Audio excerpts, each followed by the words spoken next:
So let me save you months of confusion about data careers. Most job titles don't mean what you actually think they mean. For those that don't know me, I'm Larita Shaw. I have over 13 years of experience in data engineering and analytics, and I also train people to be able to transition to real data roles. So people think business analyst, data analyst, analytics engineer, data engineer, they all mean totally different things, and they don't. Analytics is not a tightly regulated field. That means that there are no set standards on what a company can call a title and what those expectations look like for that particular title in the real world, which is why I don't like a day in the life of a data analyst, a day in the life of a whatever, because in real life, it might not work like that. That's why one company's data analyst might be building dashboards, and another company's data analyst might be building data models. Now, what stays consistent is the tech stack. Across every modern data team, there is a consistent tech stack. Of course, you're going to use SQL, you're going to use Excel, you're going to use some sort of visualization tools such as Power BI, Looker, Tableau. Those things pretty much remain consistent. Oh, and I can't forget the data warehouse. I'm talking like your Redshifts, your Snowflakes, your DBTs. They remain consistent as well. Once you know and understand one, you're able to leverage that understanding to them all. Now, whether your title says analyst, whether your title says engineer, you're still going to be pulling that data. You're still going to be cleaning that data. You're still responsible for that data. In short, the difference is not the tools, the difference is the level of ownership that each of those roles generally provides. So let's get into some separations that are common, but not always. One separation that you can draw from the different roles is within a junior level role. Typically, they are consumers of data. So, what I mean by that is that's someone who doesn't really define those KPIs.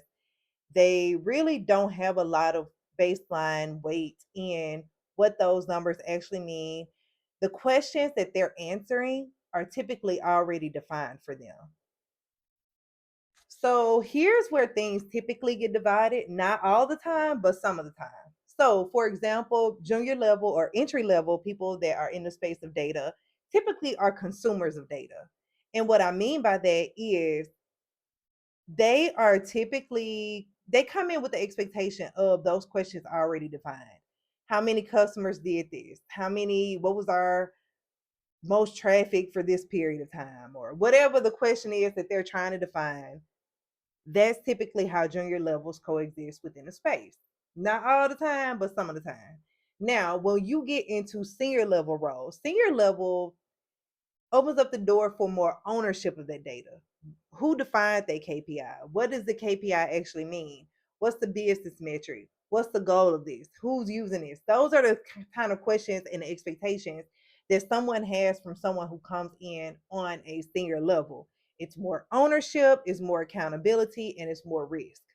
Now, when you get into roles like data engineering, they go actually a little deeper because data engineering is actually responsible for the reliability of that data, ensuring that that data gets from one place to the next by building out those pipelines. They get beyond the surface level. So, in short, really, all of those things are separated by the amount of risk that is involved with each of those titles.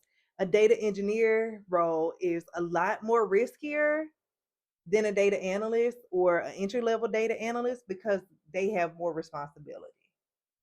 Typically, not all the time, but some of the time. So now I want to talk about the salaries for each of those roles. And I'm actually going to read this because I'm fact based and I'm data driven. So, according to the U.S. Bureau of Labor Statistics, DICE salary report, and Robert Half's technology salary guide, here's what the U.S. market actually looks like for these roles, fact based. So, data analysts and BI analysts typically earn about 55,000 to 105,000, depending on experience, responsibility, and industry. Senior analysts and analytic engineers usually fall between 95 and 135,000, Data engineers generally range from 105,000 to 160,000 or more, depending on what systems they actually own and what their risk is. Like is what I talked about a minute ago.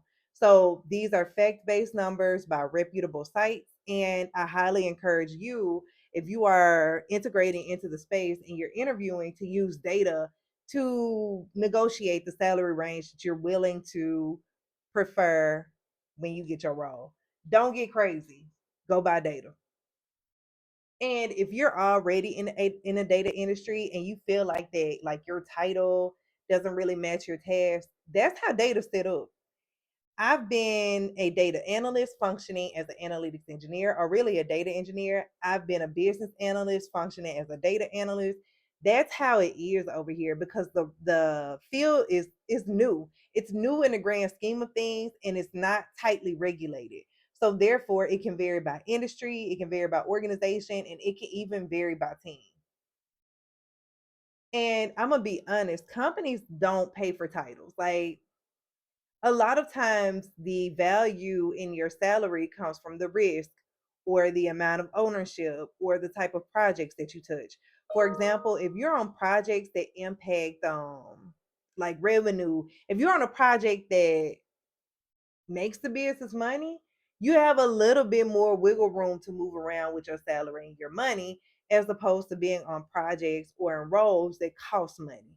CapEx versus OpEx, it's gonna do it every time.